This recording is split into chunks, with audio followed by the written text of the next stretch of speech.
Hi, everyone. Let's get straight to our program. So the way it'll work tonight, it's very simple. All of our esteemed panelists will open answering a couple of questions, telling them a little bit about themselves. And then after that, we open it up to all of you. And the reason you have cards is because we collect them afterwards, but you actually ask the question. We just use the cards so we can keep track and have it for our own information later, because then the select board and different town departments are quite interested to know what all of you think and what all of you think about the future of Nantucket. So with that, I'm going to turn it right over to Rita Higgins. Hello, my name is Rita Higgins, and I am coming into the third year of a 3-year term on the select board.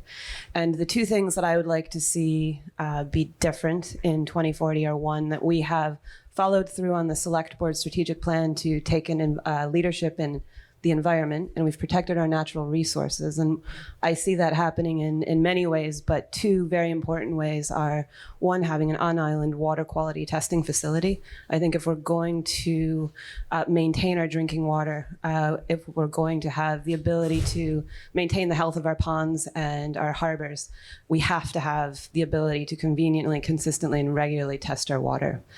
Secondly, it would look like a landfill of sorts, a sort of new age landfill where we've looked at solid waste management and we've really executed on looking at goals of reduction of waste, particularly as an island, as well as looking at things like cradle-to-cradle loop, small-scale manufacturing, reuse, recycling. I think that's something as an island we can really be quite visionary and set example.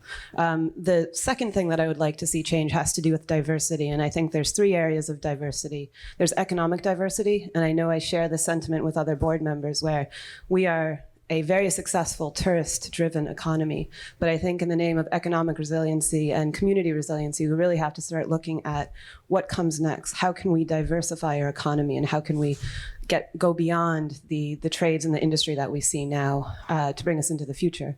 I think that also ties into socioeconomic diversity, which has to do with keeping diverse incomes, diverse family size, diverse professions. And I think there's a concern that as we really barrel towards sort of a bifurcation of wealth that has to do with tourism and income levels, that we're losing that. And lastly, diversity in leadership. I think we have a culturally, ethnically, and racially diverse year-round community, and I think that needs to be reflected and will be reflected in our leadership roles, in our committees and our commissions. Thank you, Rita. Matt? That's a tough act to follow. No, I'm on my 3rd term after about a 10 or 15 year break, and I had a term back early 2000s. And I started out, I was sort of the youngster, and now I'm the old guy who's around and tries to remember everything from back then. The first thing we were asked 2 things that we'd like to see by 2040. And I would like to see us lead the nation in resiliency planning and implementation. I'd like to think that we've protected sconce at the airport, the sewer beds, and especially the historic downtown. Combination of wetlands, reclamation, zoning changes, incentives like that, pumping and moving and storing water, living with water, moving it around, and some sort of engineered solutions that provide protection as well as public benefit. Sort of like a harbor walk that along the harbor that's also protecting the inner harbor with some wetlands behind, something like that. And we'd have to find a fair way to pay for this. I'd like to think that we can work that out. We're a small community with a lot of ability, especially downtown. How do we do that? The downtown is our economic engine, and we need to find a way to protect that. Places like Nantucket, though, in 2040, Nantucket could be pretty hard hit. And so, we may have to be thinking of different things in an area like that. And so, I'm looking at saying 2040, maybe they've got regular flooding, maybe there's a cut through. We still have to make it accessible. Maybe it's some sort of cable ferry or some other solution. So I think resiliency, I'd like to think we're a leader and people will be looking to what we've done here by 2040. And now the other thing that I'd hope to highlight is sort of goes back to our history. I'd like to think that we've retained our historical public beach access. I'd like to think that by then we have figured out how to not have it erode. It's been slowly eroding. How do we make sure it doesn't erode? We were part, I mean, I could get into this in detail, but we were part of New York. When we came into Massachusetts, it was voted that those rights are retained. When we were in New York, the rights that we had in public beaches were all the way up to the high tide mark. Massachusetts changed that. So some people ask, why are we different? Why, when I was a kid, if you closed a beach or did something, you'd have your house, attacked or something worse. And so, we're not doing that now. But I think as we've grown, as things are more expensive, there's more of a tendency for people to want to close it. And, there's with this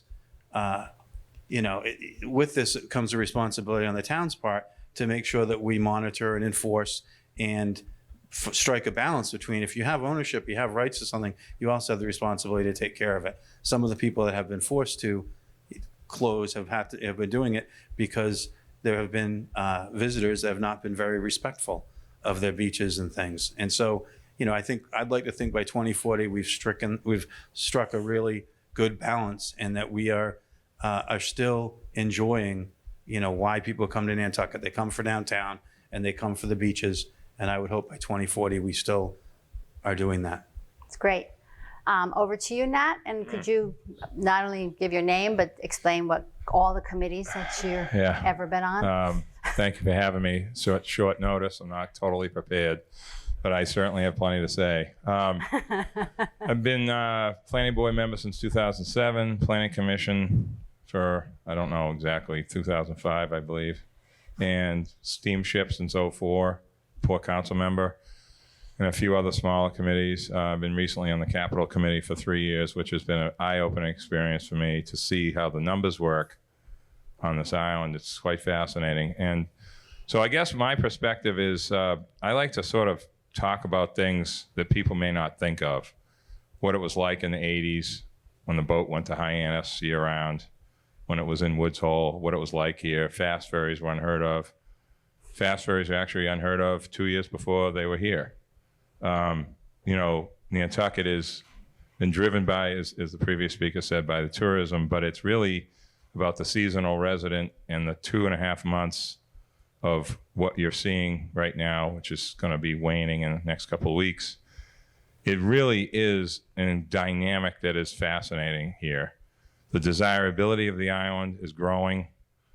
As much as some of us want to sort of make it sort of stop, it's just keeps growing. People like it here. Everybody that leaves, there's 10 more people to replace them. It's just amazing. I have a couple of friends that I went to school with off island in high school that bought a house here. They're here probably 6 months a year now, back and forth. And I see how they live. All the homes I've been going into for the last 30 years in my work taught me a lot, but now I really sort of have it full circle, see how it is for all walks of life, the richest and the everything down. It's amazing. But as far as the planning goes, zoning changes, very important to understand zoning, the history of zoning, why the density is so high in certain areas, the original landowners.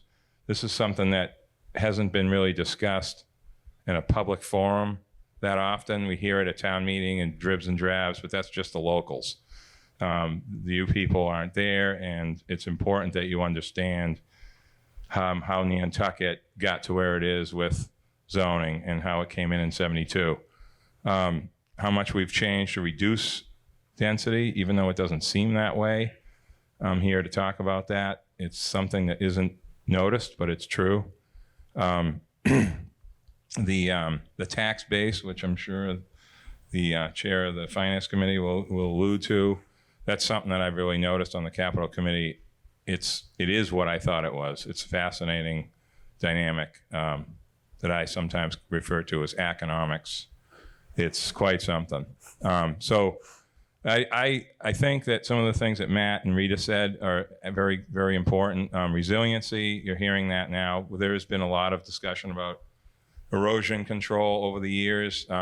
Joe Farrell, who happens to own a house here now, was very interested in doing a lot of experimentation. Maybe now it will actually be able to come to fruition, some of his ideas. He's a huge company called Resolve Marine.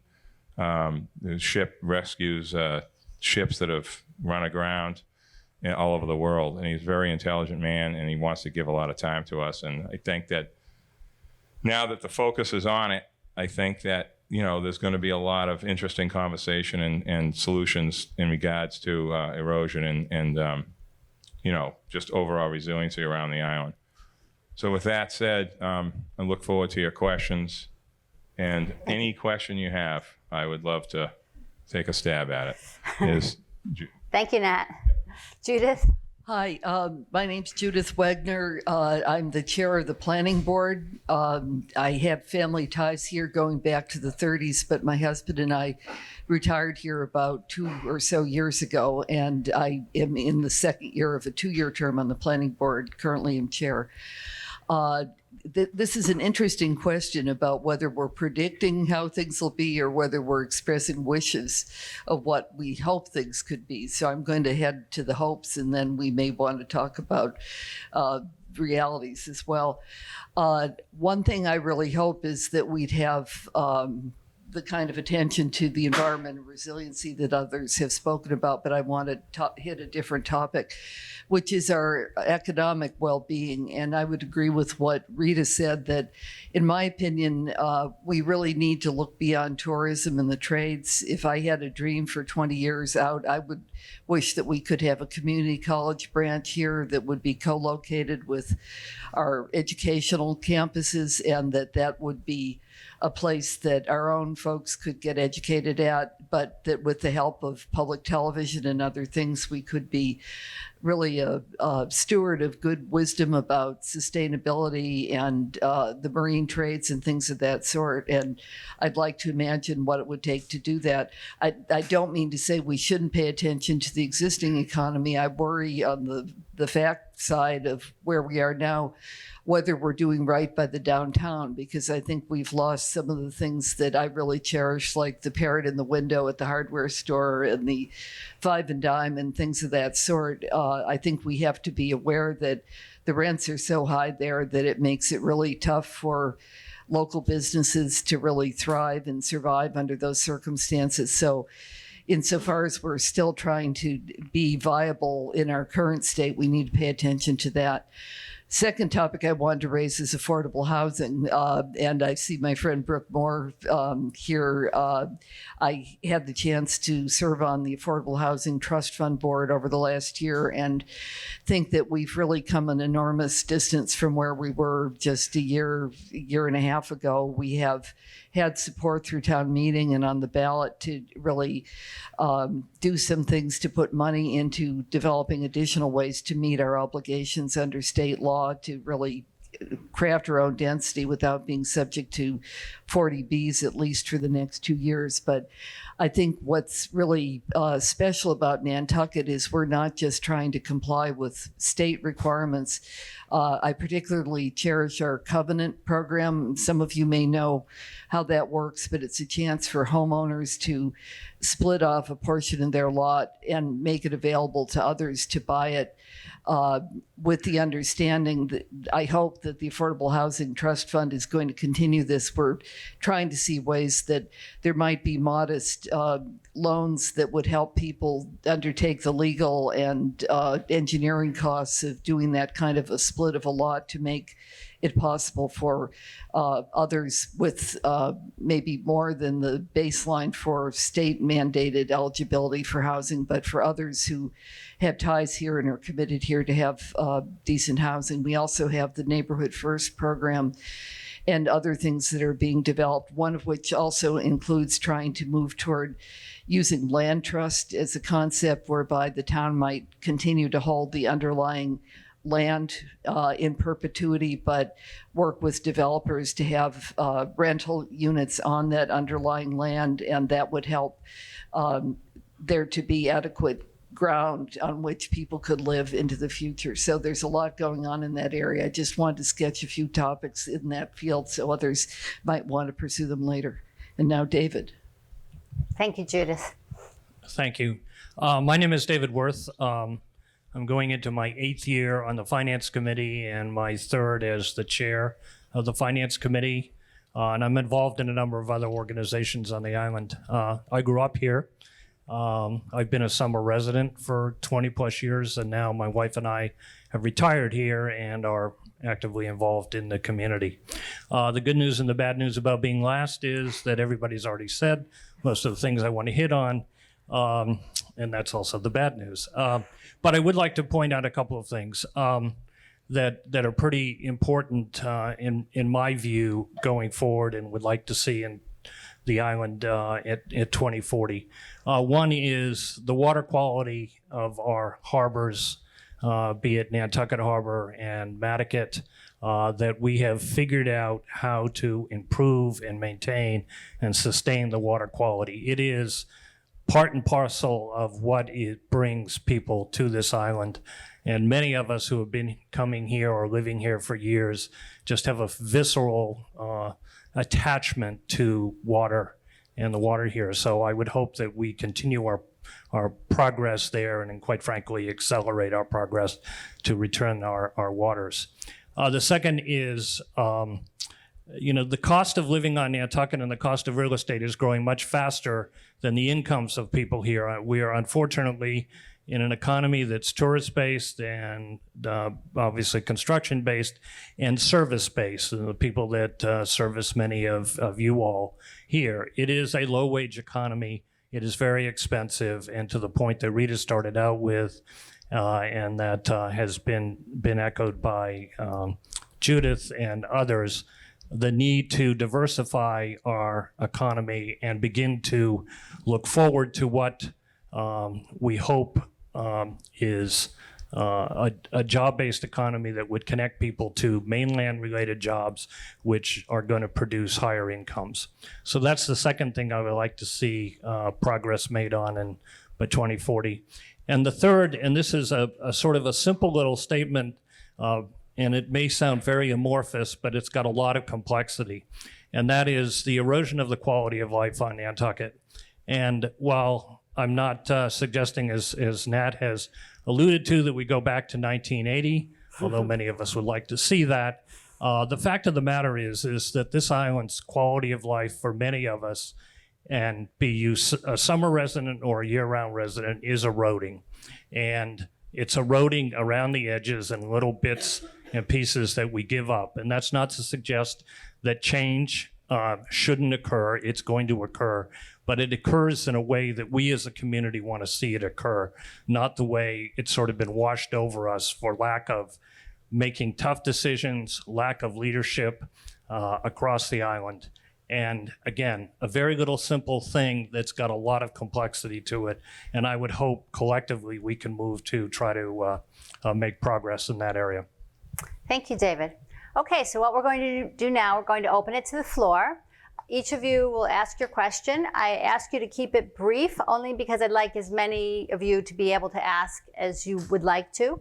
What we found in January when we did this is that lots of people ask questions. So I hope you're not going to be worse than the January people. I mean, just saying. So with that, Mary, would you like to go first? Just a quick clarification. Right, you need to have a microphone because we're recording this. Just a quick clarification. The two select board members said 2040, and this is titled 2030. Are we talking about 10 years or 20 years out? Either.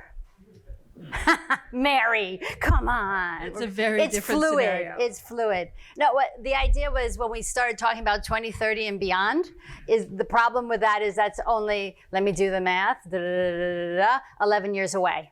So that isn't really looking so far to the future. So I asked the panel to talk about 2040. But if you want to talk about 2030, of course you can. So who else has a question? They need a microphone? Oh, you have it. Seems to be working, right? I didn't get So to my run. name's Bo Overlock. I live in Sconset, 50-year summer resident and 4-year full-time resident. So I'm most into, we understand the decision-making process, the intention of the democracy, town meeting, et cetera, et cetera. Let's say that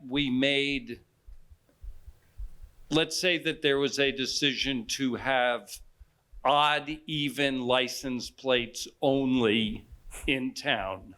Odds on Monday, evens on Tuesday. How do we make that decision? Does that have to go to a town meeting? Can that be an edict from the king?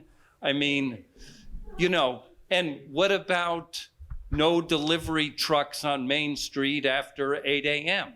Sure, hardship for the owners of the restaurants, but it would sure help that corner of the hub if there aren't 2 delivery trucks at 10 in the morning with their ramps down from the Pacific Bank to Butner's. So how do we make those decisions? Okay, Matt, make that decision. Matt, before you answer, thank you for that. And can you please couch it as to in 2030 or beyond, we will have done this, and that's why this will no longer happen? Because the idea of today is to kind of look a little bit further than this morning.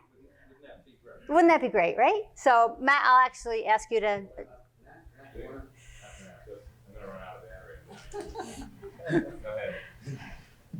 Well, hopefully in 2040, we will have dealt with some of those issues. I would say what we don't do now, we don't value parking, we don't value the spaces. And we previously, there were kind of unwritten rules where the trucks came in, were out by a certain time. As David said, some of that stuff has eroded. Nat can give specifics on every different corner, but it has eroded and it has made an impact. I think some of it is working with the steamship to get the trucks over here earlier. It's getting away maybe from the really long, huge trucks, delivering in places they don't belong. So I think that we talk about this. Now I'll go to we talk about it in a couple different committees, but to be honest, we're not really following through on some of it as quickly as we should. Odd even license plates would probably, I'm guessing that would come out of sort of traffic safety or some other committee. It would probably be voted at town meeting. Again, I'm not sure if that is the only solution. I think the solution is some of the things that we're working on. It's making alternatives more accessible, acceptable. It's making it charging for valuing the parking downtown and charging and having some, making it so that people, it's so good to be on the bus. It's so good to take other ways that people actually do that. I could talk about the gondola, I'll say that later, but save that for later. But I think, so we understand some of the issues you're talking about. I think David hit it pretty well. Good. Next question. Oh, good. I want to get a lot of questions. Sorry, Judith, but otherwise we won't get a chance to get. A lot of these questions are so good we could spend the whole time talking about just that question. So I'm going to ask the next person to ask. Please go ahead. My name is Richard Carlstrom. I've been coming to the island since the late 60s, and I've seen all the changes that have gone on over decades. And first of all, I want to say I have huge respect and admiration for all of you folks in town government. I do not know how you do what you do and make the decisions you make because, reading the Inky all winter long from off island where I live in the winter, I am amazed at what you must juggle in terms of the town interest, and for those of you who live here year round, and the seasonal business that comes in and on which the island economy depends. What an enormous struggle it must be. My question is going forward 10, 20, 30 years. The reason that I come to Nantucket is because this place reminds me nothing of where I live in California with the high rise and the freeways and the traffic lights and the franchises and all that. And so just to give an example, when there was talk this winter about whether to put stop signs or a rotary or potentially a traffic light down the road somewhere at some of these various intersections that are so clogged, my heart stopped. Because for me, the moment this island starts to be like Cape Cod, I will never come here again. And what a dilemma that is for those of you who live here, because you folks do live here and need to make it a manageable place.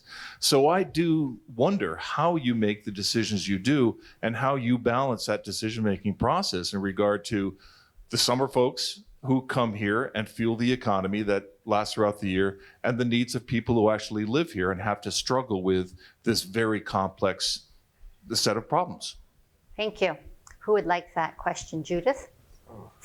David? Should be on. try this one. So, boy, you've touched on a hot button for me anyway, personally. You know, it's interesting. People come to Nantucket and they fall in love with the place, and as all of you have done at various times. And you buy a house, you vacation here regularly because of what Nantucket is when you get off the boat. And then there's a group of people that once they've done that, they turn around and say, boy, I really want this to look like Greenwich or my house in X or Y. And therein begins the transformation away from what we all have loved about Nantucket to what it's evolving into, which is replicating very high income communities, mainly on the coast. And that I think is precisely what you're getting at, and what I think a lot of people feel about what's happening here on the island. In terms of making decisions, this group, the select board, they work all year. The finance committee works like maniacs in the off season. The capital committee works in the fall. And so people do put an awful lot of time in. And I would say work pretty hard to try to balance the needs of our summer second homeowners, as well as obviously the people that live year round. It's unfortunate that more of you can't participate in the off season, but that is what it is. But I think your interests get a reasonably good hearing and thought. And I, speaking just from the finance committee, when we go through a lot of our activities and decisions, we do have you all in mind as we go through that. So, Thank you.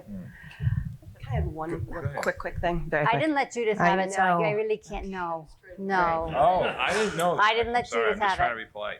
Next question. You can sneak it in on your next answer. Hello.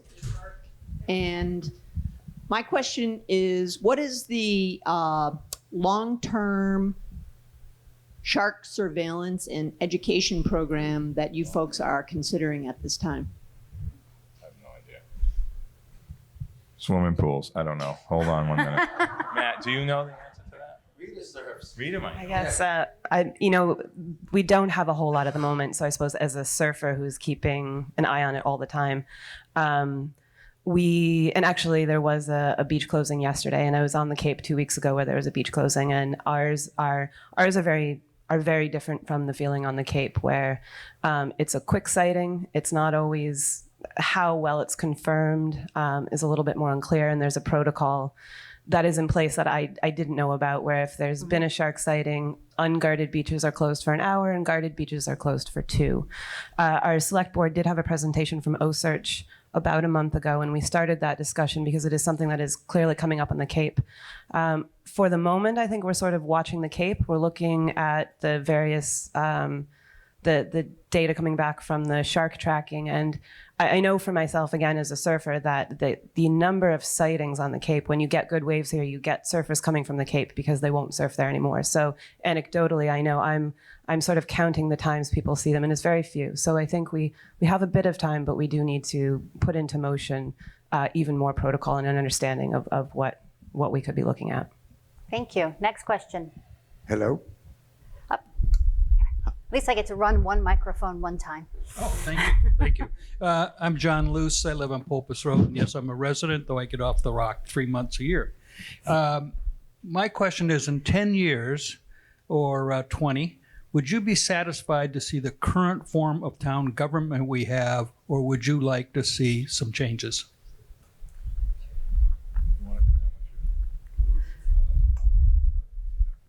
We're good. We're going to share the mic, my friend Ned and I. I think we don't have a sufficiently sophisticated town government to meet the challenges, because we're very reliant on volunteers. We're lucky that we have a lot of volunteers, but we have 60,000 people here in the summertime, maybe 17,000 in the wintertime.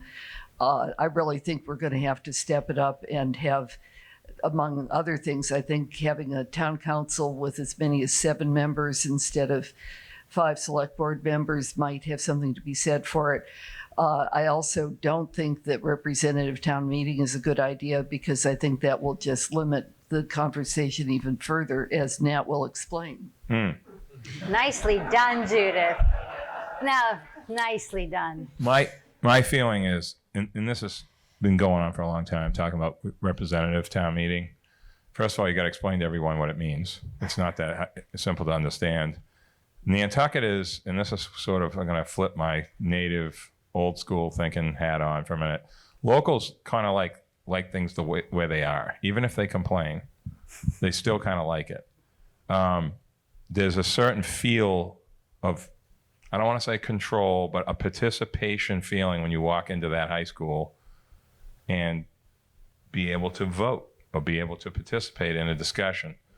Back in the day when we were losing our beach driving rights, or at least we were starting to, there was more people at town meeting then, other than some of the hot button issues, than just average town meetings. We didn't have a quorum at the special last year, which was unfortunate. I don't know if that means we need to change, though. There's something, an attachment to the select board that's historic here. There isn't a person in this room that doesn't remember somebody that was serving 20 years ago or more.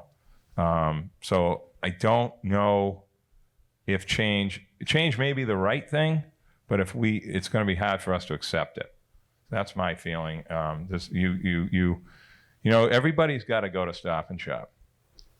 And when you're in and you sneak down that aisle and say, "Oh, I don't see anybody I know. I'm going to run down there and grab something that's on sale." That's what I do. Or at night in the summer. And then bang, you're there for 20 minutes talking to somebody. That's the way it works here. Even if it's somebody that you may not disagree with, that's how we live. We're in a big fish bowl, and we're all swimming around in the same bowl. So I don't know if we would accept representative, or as Judith just said, town council form like they have in Hyannis, in Barnstable. So, I mean, anyway. one of the interesting points to add to what Nat just said, when it's election season here, and everyone who's a year-round resident will know this, but when you go to the dump, everyone's standing there, the candidates are standing there with their signs, and frankly, the ones who don't, I'm not sure they're vested, right? So I, as a voter, sit there and think, well, who's at the dump every Saturday and Sunday? So it is different, and we are a little attached to that, I would offer. Yeah, may I? Go right ahead. Thank you. I've lost control. Go right ahead. So on financial terms, you could say that we're a $300 million corporation right now. We have operating budget of $150 million. Last year, we approved $150 million worth of capital. So this has become a very sophisticated organization with a lot of complexity.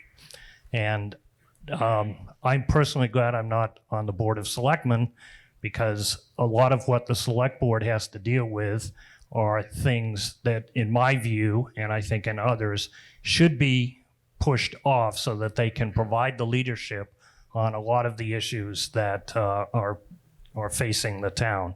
And I think that kind of changing, and maybe it's just changing around the edges, but getting the Select Board to be able to deal with some of the bigger, more complex issues and not have to make decisions about whether National Grid can move a telephone pole, which they have to have a public hearing on and occupies time. So, think about how how our government is actually working today, and begin to try to make some changes along that line. But the fact of the matter is, this is a very sophisticated or very complex organization that is going to require, I think, more sophistication in terms of how it's led and how it makes its decisions. Thank you. Next question. I think he's been waiting in the back. Thank you. I was glad to hear some of the comments by the folks up there. We're kind of choking on traffic. The sewer and water systems have substantial expenditures coming up. There's a lack of affordable housing, which you all mentioned, and it's an important issue. And of course, the waste management costs are increasing. Back in December, in the select board package, the meeting December 5th, the finance director presented the comprehensive financial annual report, which the Board of Selectmen, or the Select Board, accepted.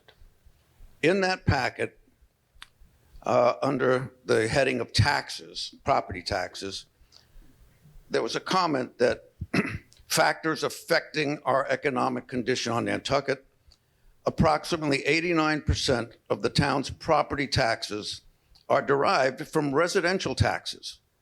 Therefore, new growth is essential to revenue growth and the ability to sustain the town's annual costs. The Select Board accepted this report with that comment. At the meeting, several of us stood up and go, well, could you explain what that means to us?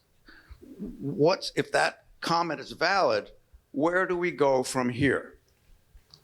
And each member of the Select Board said, well, we're studying this. We need to discuss this basically, and give us some months and we'll address this. And now we have some great people here. Could we spend a couple of minutes addressing that issue, please? Before they do, I just want to tie it into, again, looking forward, because that's a very specific. So, for example, as David did in his opening comments, he said, what if our economy becomes not just construction and tourism, but it becomes intellectual property type of things? If it becomes businesses that you can have from mainland satellites, and so that would be a different tax base or a different possible tax revenue. So, so I'd like whoever answers to kind of tie it into both answering now and then the forward-looking issue, please. And who would like that, Matt? Or Nat? Can I just ask your permission to have more than one of us answer that question? Sure, of course. He just asked a big question. I know, of course. I'll take the simple answer, Matt. All right. So I know who you are. The other reason these bottles are down here. This is part of my economics conversation. And is Brian Turbot here? He's not here. No. Okay. So our tax rate right now is $3.36 a thousand. It's the second lowest in the state.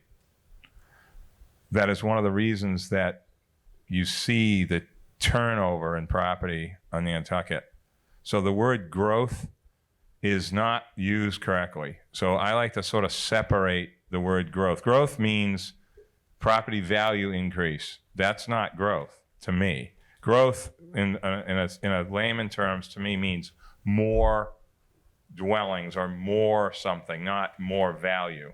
So you have two separate things going on. So I'll give you guys an example of something. So when you're walking up and down Broad Street, okay, and we've all done that 1,000 times, that in the last 3 years, the development on Broad Street, the redevelopment of Broad Street has probably increased. I don't know what the number is, but I can tell you it's an awful lot. So the same properties are paying more money for their change that they've made. Like the Graydon House, that used to be Dr. Collins's property, just sitting there vacant for years, paying whatever, $6,000 a year. I tell you, they're paying a lot more than that now. The Mooney building is back on the tax rolls. That was off the tax rolls for a long time. So we have this sort of unique dynamic here of sort of existing dirt, existing crappy buildings that get fixed up, all of a sudden turn into something else, get reassessed, bing, bang, boom, that they pay way more money, which drives down the tax rate because of Proposition 2.5. So it's complicated. So I like to bring up one more thing and before I turn it over to Matt and Rita or whoever's going to speak next. Some of you may remember the Howard Dickler article 2 years ago. Anyone remember that article? All right, what he basically was saying, I was on a plane from Boston to Nantucket last year, which is the first time in a long time I've done that, and I happened to sit next to him for 41 minutes, and we had a long conversation about this, and I told him why his article was wrong, even though I understood why he did it. And David would actually be good at explaining this. There's a lot of people that think we have so much money available, okay, because our rate is so low. But our values are extremely high, which makes our tax bill isn't cheap just because the rate is cheap. It's sort of like driving a brand new car for that first 2 years. The excise taxes haven't gone up since 1981 or whenever it was, something like that. But the rate's high because a car costs a lot more than it did in 1981. That's basically how it works. So Howard's article failed. He was the only one that voted for it. It was one vote. But it was an interesting conversation because it taught the audience, the voters, some interesting points about how our tax system works here. So one of the things that we've asked Mr. Turbot to do, he's the finance director, he's really good at his job, is to explain what comes off the books. Like, we're not adding to the books forever. Like, we're not paying for our first car still. Things come off the books every year that things get added. So there's a big story out there that doesn't get told quite the way it should, in my personal opinion. And I think that if we told the story, I don't think it would scare people. I think it would make people feel good. So I'm going to turn it over to. I'll add quickly that I think that one of the keys to understanding what that growth looks like, and I think we have the ability to decide, is through using a build-out analysis. And that's something that in 2040 or 2030, I would like to see us using as a tool to make some of these decisions and look at what the island will look like if we continue on this current trajectory, because I think on this current trajectory, that is how we are set up, where new growth drives all the added complexities that we need to continue on this path. But I think we have the opportunity to question that, to look at a different kind of economy, but also to look at what does the island look like in 2040 in terms of buildings, required infrastructure, and can that be different? So I think a tool for that, and what I would like to see in 2040, is that we're using a build-out analysis as a tool for making decisions. Thanks, Rita. Actually, it's 6:19, so if you're okay, Matt, I'm going to move on to a next question. He was waving at me before, just in case anybody. I'm not just picking people at random. And Thank handing them you. a I come microphone. from the municipality that has the lowest tax rate in the Commonwealth. Can anybody guess?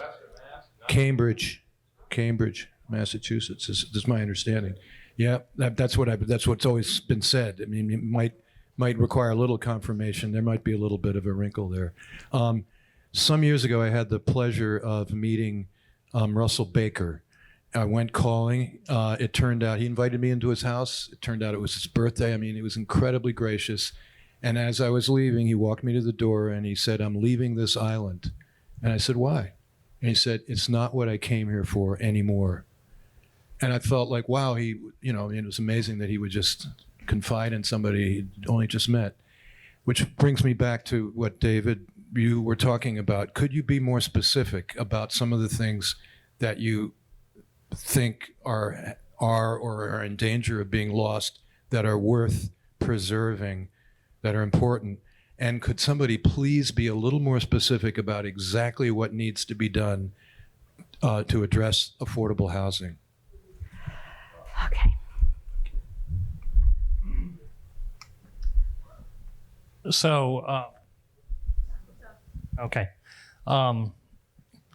Quality of life on Nantucket. I think I think the gentleman from Wisconsin started to hit on it.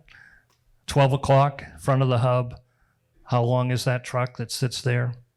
Doesn't belong there, okay? There are plenty of ways to improve the minor little things that have real impacts upon us who live here, you who are here in the summer, and our visitors.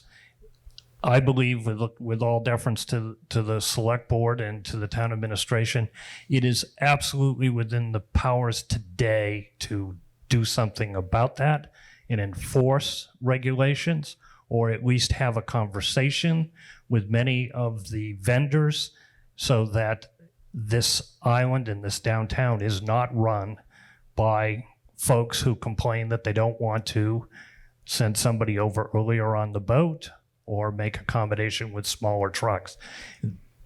So that's one little simple thing. Our trucks, and I was telling Matt a little story about seeing the J.P. Noonan bulk gasoline carrier going up Main Street. Okay, well, we don't have a gas station on Orange Street or Upper Main Street. And then he showed me a picture that Nat Lowell had sent him of whatever. The point of this is, the guys get off the boat, and it used to be if they were regularly delivering gasoline or whatever, they knew how to get to where they were going. So you can envision somebody gets off the boat. They've got Google Maps on their phone because they are told what the address is. We've all used Google Maps. It takes you to the shortest route. It may not be the most logical route, but that's the way it's programmed. It takes you up Main Street to get out on Outer Orange Street or out to where the tanks are. What could be more simpler than giving people a map with their ticket on the other side to say, this is the truck route you have to follow when you're doing bulk? I mean, there's a whole myriad of these small things that I believe are absolutely today in the power of our elected officials and town administration to get cracking on. And a lot of it comes down to enforcing the kinds of regulations that are already here. And, we can afford to hire the people to do that kind of enforcement. And you go to a lot of other communities that are resort communities, and you will see a lot of enforcement. Anecdotally, South Carolina, Charleston have a big problem with Airbnb. They have 8 people enforcing Airbnb regulations. Okay, so this is not we wouldn't be an outlier to go down this pathway. I just think, to a large extent, it's a matter of will and leadership to get it done. Okay, thank you. Can we get another question, please? In the back? Yes, sir. Does Nantucket have a master plan for development to get the island to 2030 or 2040? Yes, thank you. I wanted to raise that with folks. We do a master plan on a periodic cycle, and we're about to start that this fall. And it takes about 2 years. It ends up with recommendations that go to town meeting. So one of the things I would really ask of all of you, and you may want to think about this and sign up for town notices if you haven't already, we're going to be doing surveys. We're going to be doing outreach sessions, things like that, to get input from folks. We'll start this fall by meeting with the select board. Both Nat and I are on the planning board. He chairs the Economic Development Commission. They have jurisdiction over something called small area plans. So we have kind of micro planning that happens as to particular areas like Nantucket, like Sconset, Tom Nevers, whatever. So there really are opportunities to address key issues. The things that have to be included in a master plan include transportation, natural and cultural resources, housing issues, transportation, I may have said, as well as land use patterns and things like that. So it's really an opportunity for us to chart literally a 10-year plan, and it's going to be important for everybody to feel free to join in on that. Nat may want to add. We have, What time is this over? we're done in 6 minutes. We are? Yes, we are. Why? Because it's only an hour. Just make it another hour. No, we Can't you can't just make do it another that? hour. No. Can't just make a motion to do that? Okay. There's a movie here in a half hour after we're gone. Exactly. Exactly. 40 right. minutes, there's a movie. There's a lot of people who want to ask questions, so.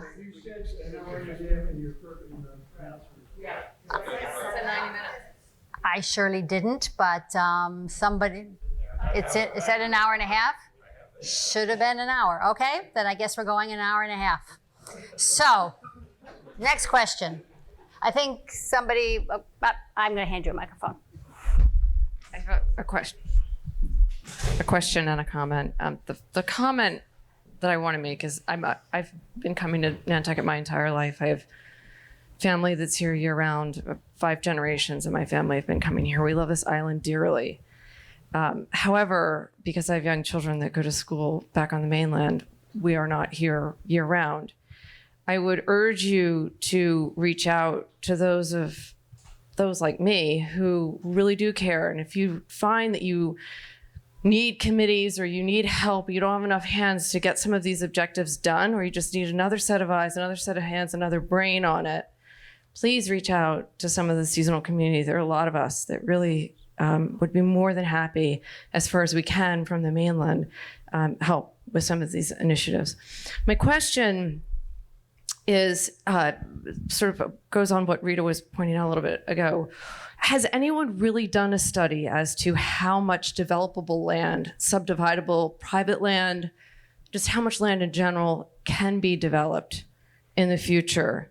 And then sort of back out of that in terms of our infrastructure, our resources, our tax base, and really come up with an idea of what truly this island can handle. And I don't mean that rhetorically. I mean, really, has someone sat down to do that? I'm just going to preface Nat's comment, which I think is going to be a little bit longer, with we worked with the Worcester Polytechnic Institute last year to start what is a very basic baseline build-out analysis, which looks at all the parcels, takes in, they reached out to all sorts of different organizations within the town and without of the town to understand how realistic some of their assumptions were. And they have given us a very basic outline of what it could look like with a low number and then the highest number. And what I think we need to do then is take that further and then accept that any of the inferences that we make from some of that as it applies to cars or water or infrastructure are assumptions. But I really think that if we have some major unknowns that are going to be affecting us, like sea level rise and climate change. And I think that we should really look at some of the things that I think we can know. We are at a stage where we have historical information, we have patterns, trends, and we have a finite amount of land. So it started, but personally, that's something I would like us to see take to the next step. Hi, thank you for asking that. I'm sorry for all the other questions that haven't really been fully answered. It's not my fault. I'd love to answer them more. But anyway, to answer yours, so Nantucket is, and I like to talk about this from a fact-based thinking. This isn't, I'm not out there asking for more people to come here. I'm not trying to build more houses. But people here don't want to give up their building rights, especially locals. In fact, I had a local the other day in a crawl space with a local the other day fixing something. He said, we should give locals preference on building permits. You see? They all want that boat ticket cheaper. In fact, they get mad when we shut down the steamship fast ferry January 3rd. They get mad. They get calls on the next day every year. Why don't we have another boat? We're not gonna. You can't make Nantucket that easy to get here. And somebody's got to pay for it. And guess who's paying for that? The people that come here in the summer. Okay? So to answer your question, there's a lot of buildable land. A lot. How do you know when it's going to get built? It's not cheap to build a house here. $1 million is a cheap house now. To build a house, it is not cheap. Okay? This place is about 3 times more than the Cape to build a house. So the deterrent to build is here just by the sheer cost and confusion, and our regulations are incredible. It is not easy, okay? It's not like the old days. I'm a generational native too. You can't just call your friends and build a house. It doesn't work that way anymore. So I would say to you that there's going to be more land taken off the tax rolls. The land bank is going to continue to buy property. Does that mean, is that good? It's good. In a lot of people's minds, it is. It depends on where it is. There's some land that's been taken off the tax rolls that, in my opinion, shouldn't have been. And there's a lot of land that could be. There's a lot of conservation restrictions here that you don't hear about that often. There's private land that there's restrictions on that can't be built. Like the Land Council holds the restriction. There's others like that. So Nantucket is, the ground cover in Nantucket, I wrote a letter about this a year and a half ago and got into this little conversation with the guy who came up with this idea. The ground cover in Nantucket is about 1.8%. We're very dense in the Mid-Island, but out of town, the zoning districts, about 87% of our land is in Lug 1 or higher. So the look of Nantucket outside of where we're driving all day, complaining, is not going to change a lot over the next 20 years as far as density. Like, there's not going to be, RC zoning in Pulpus. Like, that's not going to happen. But there's going to be, and then the other thing about when you say how much buildable land, you're saying open land. I'm assuming that's what you meant, right? Like land that's just sitting there that has the right to be built on. Not necessarily, and it's not just the land itself and the development. Yep. It's whether the island can actually carry. Okay, that's a separate question. Okay, you asked two, so I'll just jump to one thing and then we'll go to that. The tear downs are never going to end. The houses that were built, not just in my father's era in the 60s, that aren't historic legally, but they're just, people want better houses, more efficient houses, more amenities. Everybody wants amenities. Your car has got a lot of amenities now. I mean, you can barely drive your own car anymore. So it's just a different world, okay? I'm not saying I like it, but it's here just like it is everywhere else. As far as the infrastructure, I mean, we're very fortunate to have the infrastructure that we have. The sewer was put in 1890. What happened down here is not because there's more people. That happened because it was going to happen, okay? The water, we have great water. We have plenty of water, okay? So we're never going to run out of water. My biggest fear is the dump issue, okay? There's a better way to get rid of trash. That'll come. It's just going to take some more confusion. I'd like to see the big stuff move out to the airport. We're driving to Nantucket with semis, which is the stupidest thing I've ever seen in my entire life, outside of a semi on Main Street. Why we drive to Nantucket with 60-foot trucks is absolutely insane on one road. I mean, it's crazy. There's a way to fix that, but it's going to take a lot, okay, as others have suggested. So anyway, I got to go. Yeah, right? you got to go. I do. You got to Okay. cut it You're off. not kicking me out, are you? No, Okay. you can stay. Just zip it.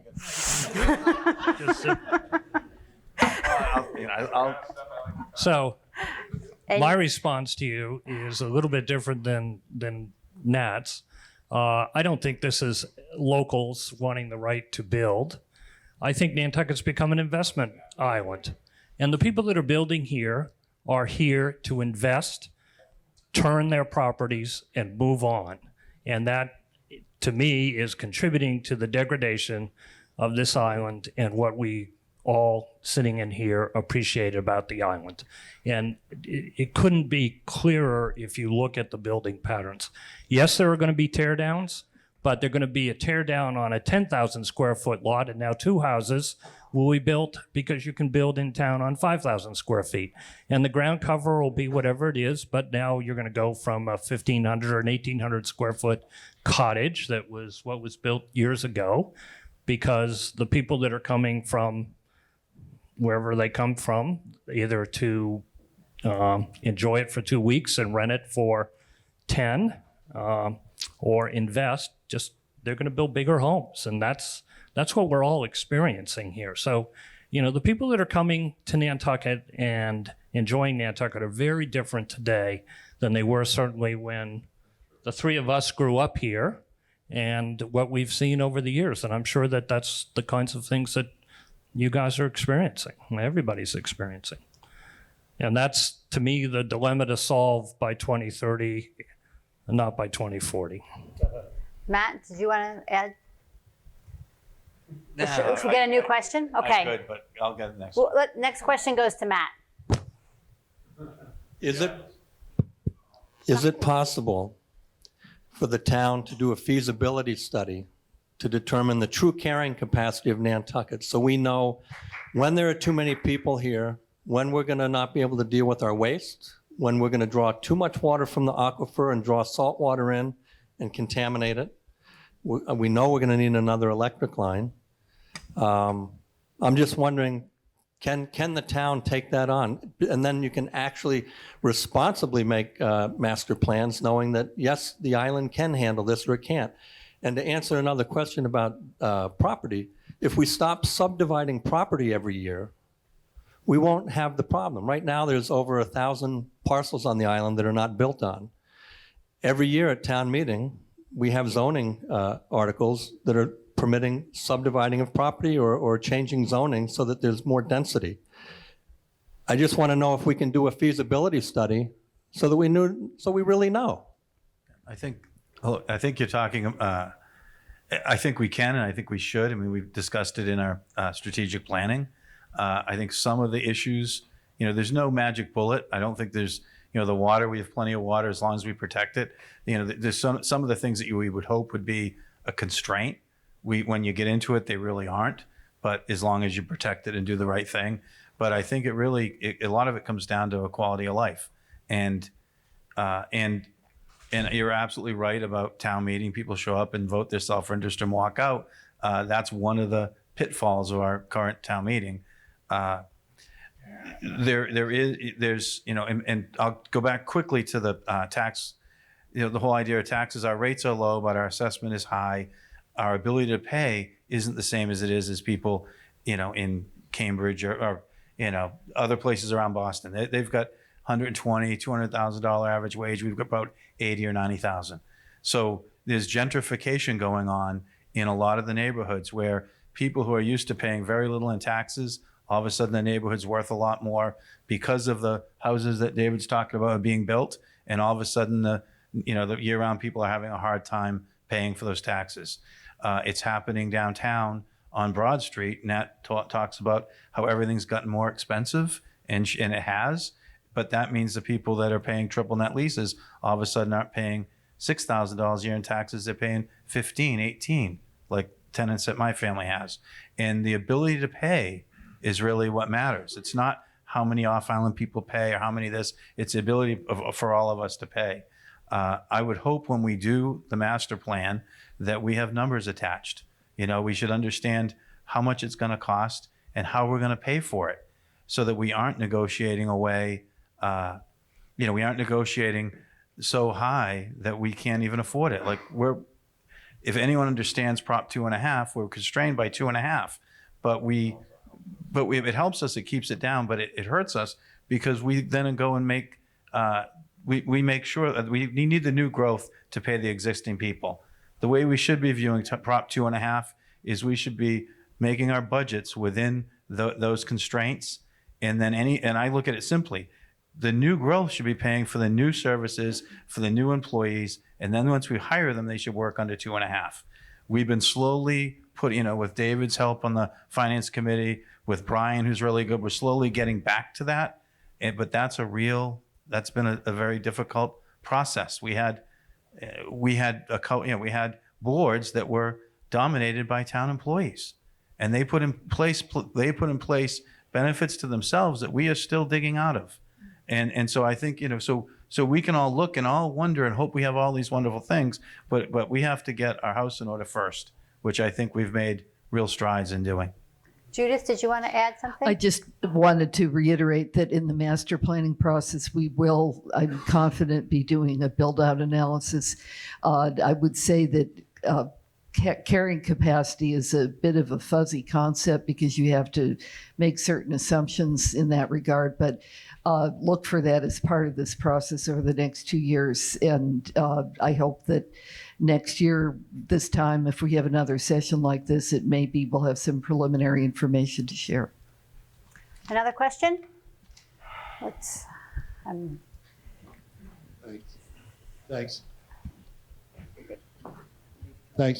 My name is Mike Campbell. I've been in the island 35 years. I have a house in Smiths Point, and that's specifically what I want to talk about.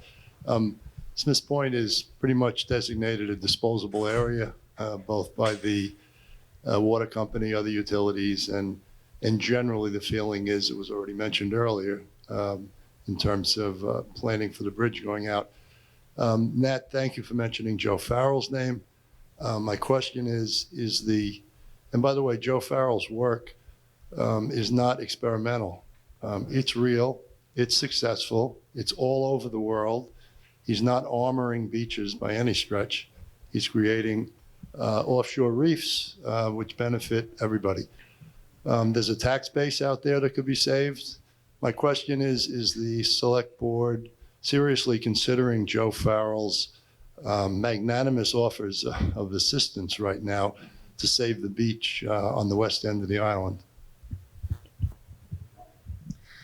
What the select board has been considering is, and taken action on, is the development of a coastal resiliency plan and then a coastal resiliency committee, which is taking the plan beyond its initial steps. I feel very strongly that there are a lot of great ideas about what we can do about erosion.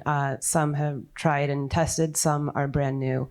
I think we have a lot of options, but I really believe that we cannot look at them on their own. That our beach system is a system, and we have to look at it as a community, as a system. So we have to decide what we're going to protect. So if we are going to use some of those great ideas for the harbor or for Nantucket, we really have to give some careful thought as to how that impacts the rest of the island. Thank you. The beach on the Wisconsin side has no sandbar that comes in and out.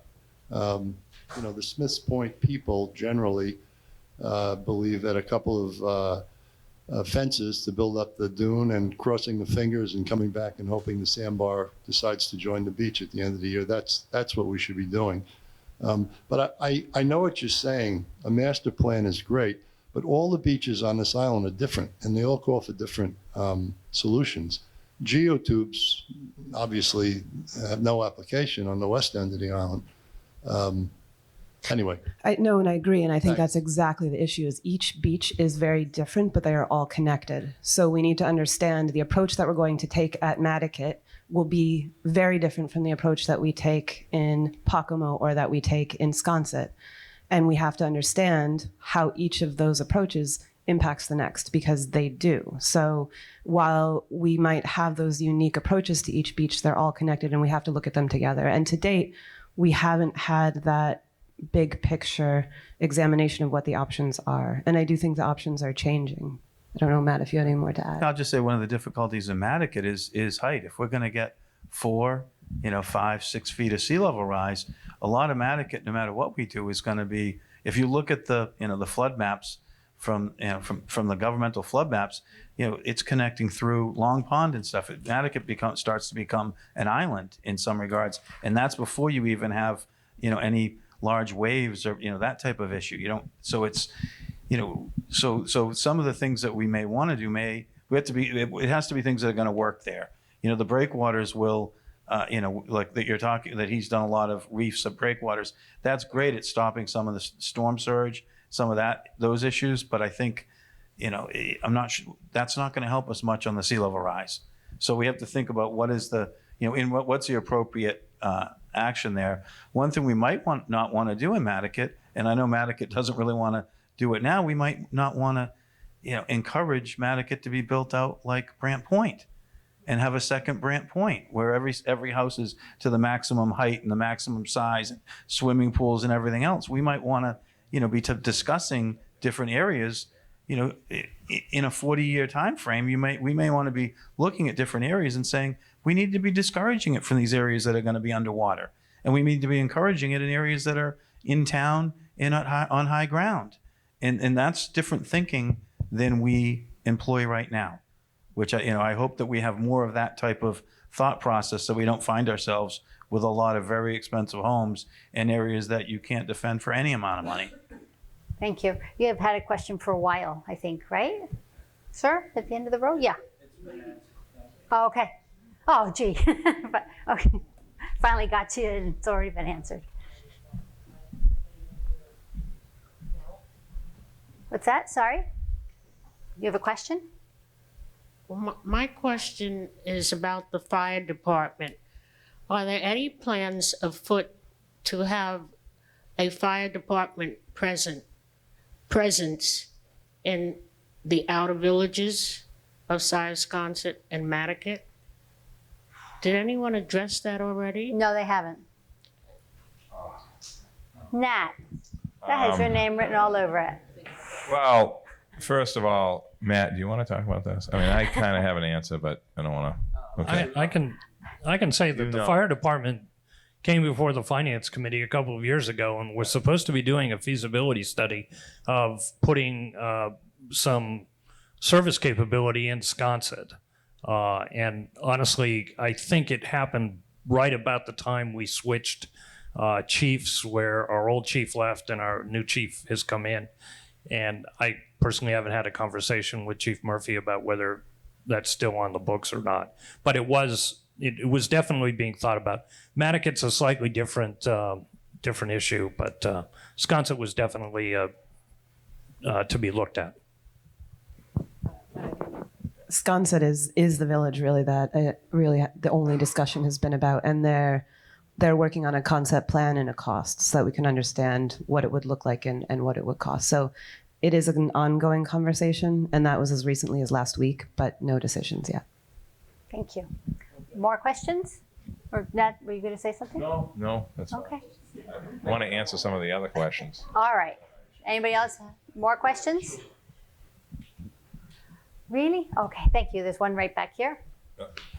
And then Brooke after that.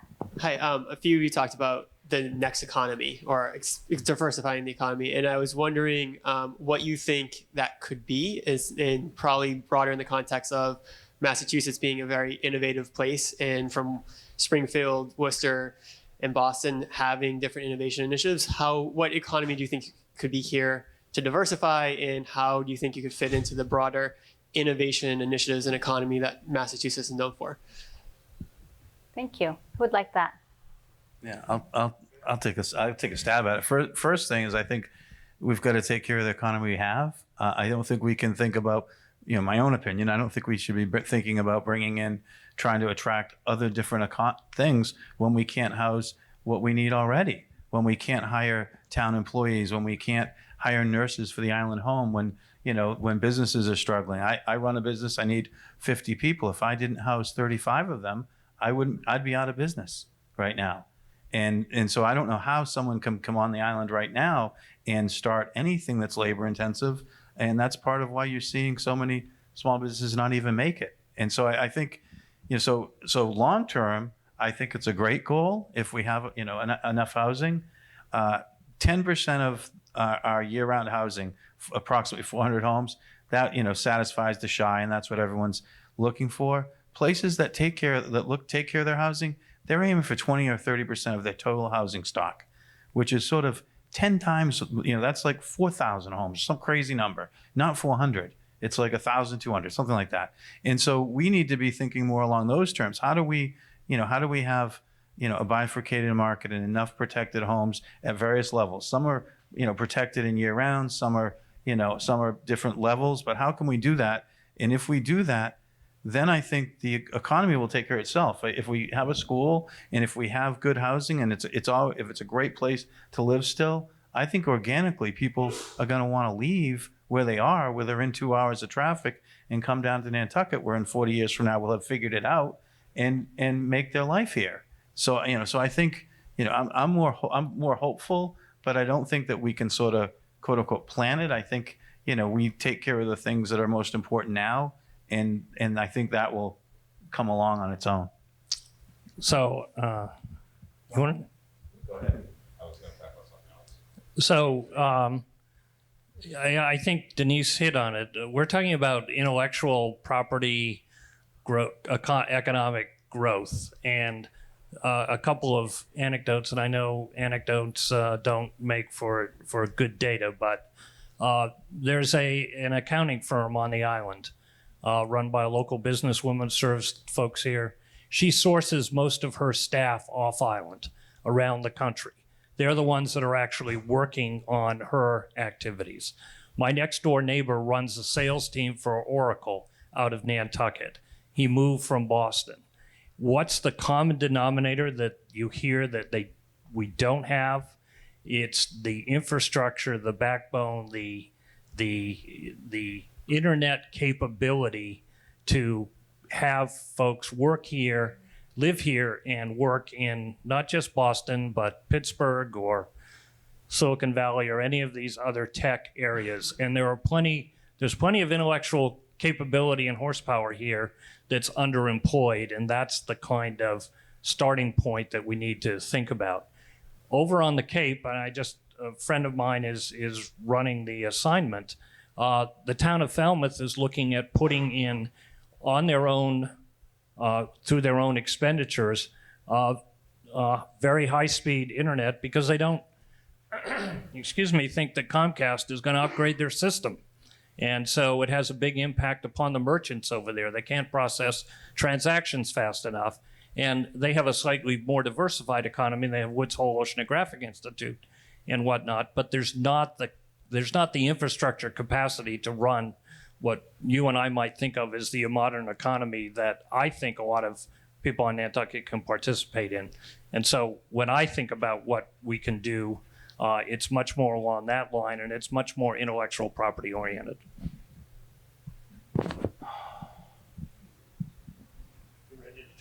I don't have any discussion on the economy into that level, but I do want to say a couple of things related to just how we do things in Nantucket. So about 300 people a day come on the boat to work. We hear about this all year long. They don't buy lunch. What are they providing us? So one day I said to somebody that's no longer a select board member, but I kind of quietly said, but they don't need a house. Now think about that for a minute. If I had said that openly 5 or 6 years ago, I might have got a little bit of a hard time, but it's true. And now it's been said a lot, so it wasn't my idea now, so that's fine. But, this just the way it is. People are going to continue to commute here by fast ferry, at least at a certain time of year. The summer is a little bit different than the off season. The challenges here, we talk about, like Pat's question, I wanted to really kind of answer him a little bit, but didn't have the opportunity. But really what we're talking about now when we start talking about sustainability, we're talking about, like, are we full? Like, this is what I call the full stuff. Like, how many people in this room think Nantucket is, like, maxed out with people? See? So who decides how many people should be here? Jesus? I mean, I'm just asking. It's not that easy to answer this question. It's not like an airplane that carries 236 people, and no matter what, you can't stand up in the aisle, right? So on one hand, we got Brooke sitting here, and everybody's all worried about housing, but yet at the same time, we think we're full. So I don't know what silver bullet, magic bullet, Matt said. We're doing a lot for housing, but it's never going to be, like, fixed. No different than saying when do we decide we're full? Is it 25,000 cars? Because that's about the number now registered. But how many of them in garages? 20 years ago, there was 16,000 because Matt and I were on the same committee back then with the car stuff in '98. And it was about 16,000 registered cars. Now, the Vineyard just figured out that people are putting them in garages. Because the Vineyard, it's a lot cheaper to get there by car than it is here. So the seasonal resident keeps a couple cars in their garage, paying excise taxes into the general fund. So they all come out of the garage in the summer. They're not all coming on the boat. There's only a couple hundred, give or take, a year different in one-way boat tickets, just so you know, in the summer. But they're in garages. So how do you control that stuff? I'm just throwing a bunch of stuff out there with people, cars, housing. It's a very, very difficult topic to tackle, especially with today's world. We have marijuana legal. Everybody wanted it. They voted for it. I don't believe people will actually accept limiting their car. I just don't see it. Personally, people giving up that freedom, because now everybody's talking all these different freedom issues, and all of a sudden you get told that you can only have one registered vehicle in your yard or two. I just don't see that happening. But that's just my opinion, okay? I mean, there's lots of other opinions out there, and we'll see where we end up.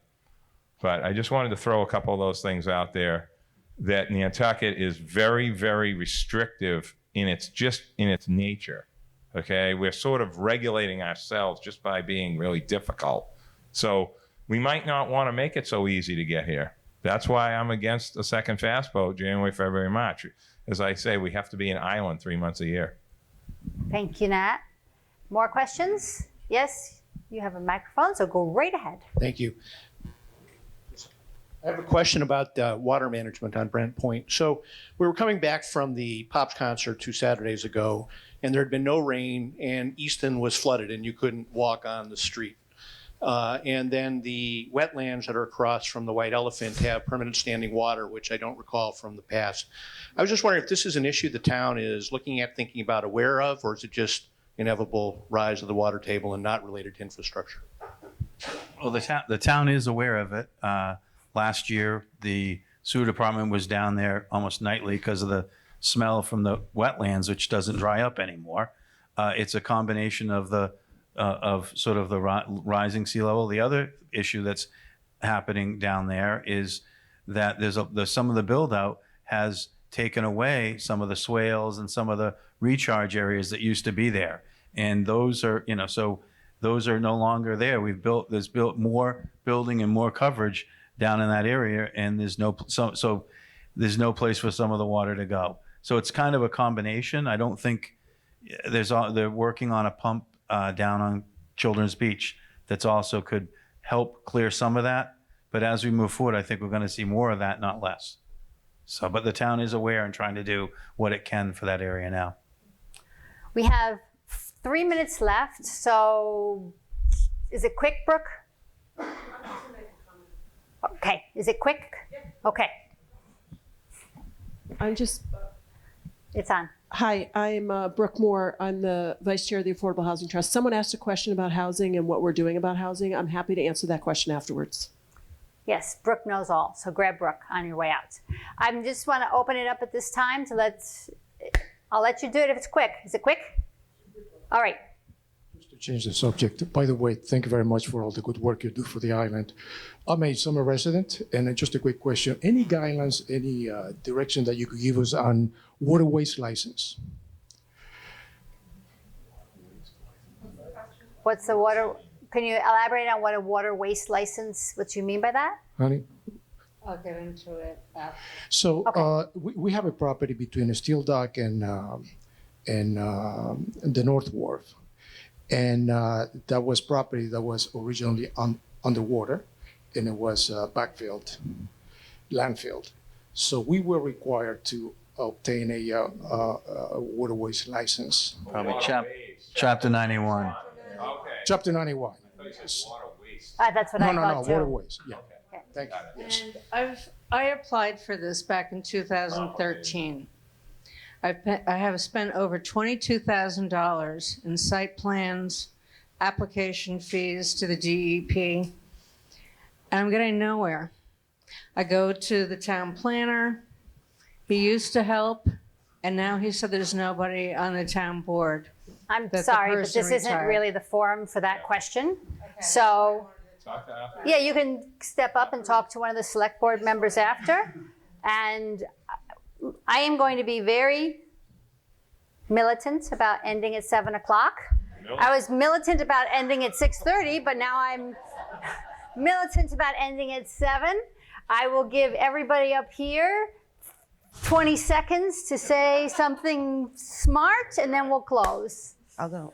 I'll start. Thank if you, that's Rita. Okay. I just want to touch quickly on what Pat said about the carrying capacity, and it's a little bit at odds, respectfully disagreeing with Nat, where I think a build-out analysis, understanding what we can build, has to go hand in hand with looking at something like a carrying capacity, because I think the question about what is full isn't just our decision. It is also a conversation that has to look at limiting factors, potentially like water, particularly with saltwater intrusion, particularly with rising sea level. So I think that those two have to go hand in hand, and I think we have to keep reflecting one on the other. And the other thing I just want to comment on, and I think the gentleman who brought it up at the beginning is gone, but I think there's been a lot of conversation about quality of life, and I think we've been looking at asking David what he thinks that is and trying to understand what we all think that is. And it's a concern shared by year-rounders and by seasonal. And I don't have the answers, but the select board is wrapping up about a 1.5-year strategic plan process where we had 3 main goals: transportation, affordable housing, and environment. And most recently we added generally quality of life, just because we knew something was missing and we couldn't quite put our finger on it.